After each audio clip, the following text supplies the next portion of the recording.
पीछे करे जवानी के उठावना अरे नैहर के यारवा पिपरावा के पीछे करे जवानी के उठावना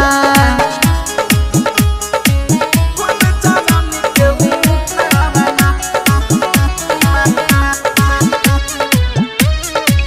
करे जवानी के उठावना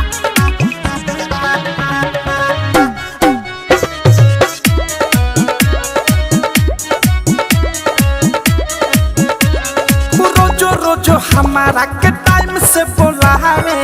गोदी में अपना तो झुलवा झुलावे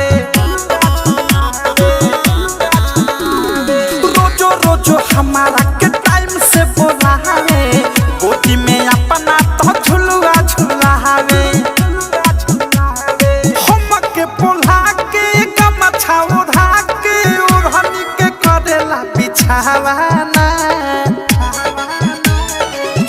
के पोला के गमछा ओढ़ा के ओढ़नी के करेला बिछावाना अरे नैहर के यारवा पिपरावा के पीछे करे जवानी के उठावना अरे नैहर के यारवा पिपरावा के पीछे करे जवानी के उठावना डीजे विकास लीला सीतामढ़ी नित्या रिकॉर्डिंग स्टूडियो ननौरा लागी गईले आदत हमारा सखिया कुआर के कमी न खलतावे एको दिन भातार के